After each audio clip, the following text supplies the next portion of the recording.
Community integration to me, I think more of getting them out into settings where there's other people that they wouldn't encounter on a normal basis.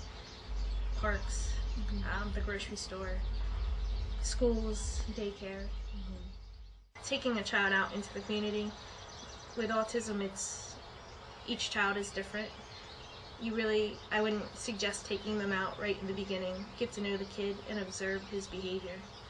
Some of the things that work, if they're old enough to understand, maybe work on a social story with them or talk about where you're going, just to give him an idea, him or her an idea as to what they're going into. I mean, it doesn't always work, but it might help out. There is a lot of people out there that don't really understand autism, and they're gonna stare.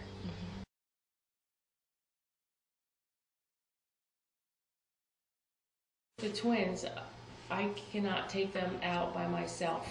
The weekends are hard. The weekends are, because, school is terrific for them. They have activities, they have field trips, their day is planned out. And at home, especially if my husband's working and it's just me there, a lot of times it's hard to do. They don't like to do the same activities, so if I'm doing an activity with my one son, my other son is off. It's very hard to... You can't watch both of them closely at one time, yeah. Right, and I don't ever take them out to the store ever by myself, because my one wants to be independent and he doesn't want to hold hands, and he doesn't know that if he doesn't wait at the end of the parking lot, he'll just cross. He doesn't understand. They have a lot of safety issues. You have to have enough people to go out with you before you make your adventure. At least 2 people to be able to handle a child, because if they would run off in that situation, you have to be able to grab them. And basically, I have certain hours of the day that I'll take my son out. Rush hour, the time when I know everybody. Fridays, Saturdays, I'm not going to Walmart. There's just too many people that's going to set him off. I wait either early in the morning, 7, 8, or really late at night when there's less people in the store. If you're going to go to the store, you have to consider music. You have to consider bright lights. Bright lights can make kids very, very hyperactive. You have to think about how many people are present. You have to think, are there a lot of colors, or is there just so much stimulation that the child's not going to be able to handle it?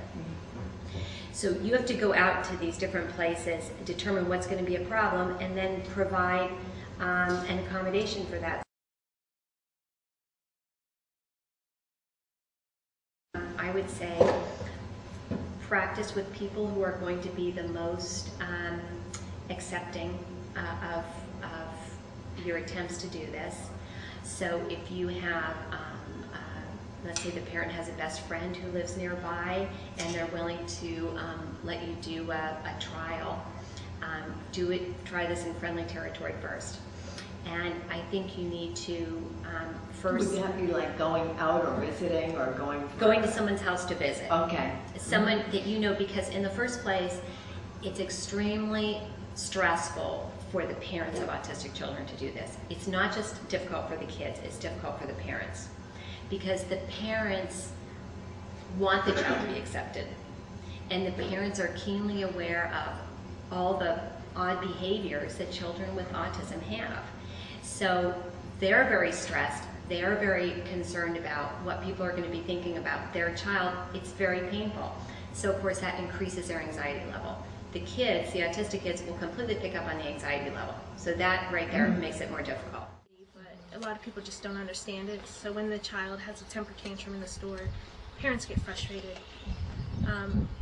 So basically, I think you really have to talk to the parents and tell them that it's okay when they're out in the community, and if they have a meltdown, we're there to support them and help them through it, and let them know that it will get better. It's not going to just be the same every time you go out, and that people, if you take them to the same place, people are going to get familiar with the children and they'll be a little bit more understanding, which I think helps the parents' self-esteem a lot, and they're more willing to take them out.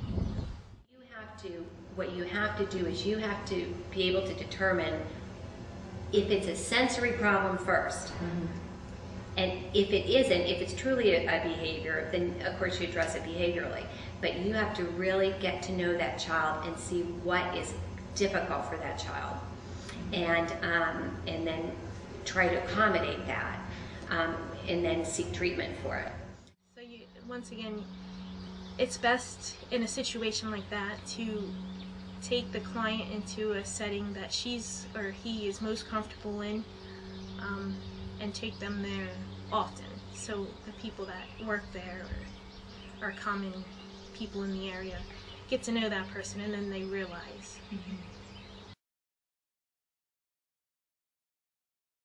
And you really have to be prepared because, and I don't mean to sound negative, but a lot of my experiences in the daycare and the school, they don't really understand what our role is as a TSS. And I think you have to be consistent.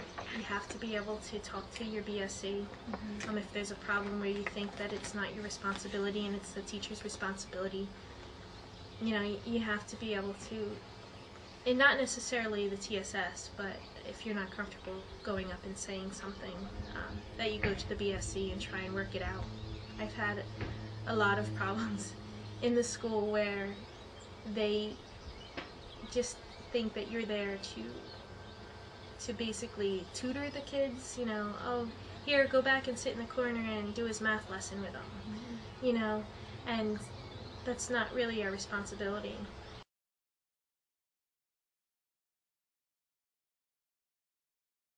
When I start with a child, I usually try and do role play when it's just him and I or her and I together. Just trying to interact with me is very hard. To get them to interact with other children is much more difficult. And I struggle with that a lot. And like I said, you have to really get to know the child, and you have to be accepting to realize that it's not always going to turn out the way that you think it's going to turn out. Children are cool, and sometimes they don't want to be part of them. I think the best strategy is to find someone that is a child that is willing to work with you and is friendly, and get them involved as much as possible. You have to do a lot of modeling for the kids because they don't understand really how to engage and play. My child does want to play with you, but he doesn't know how to play with you. So he might make noises, he might walk away from you, he might talk about trains even though you're talking about something else. But you can really help him by staying involved with him and including him, even if he does these things, because in his body, in his mind, he really does want to be with you.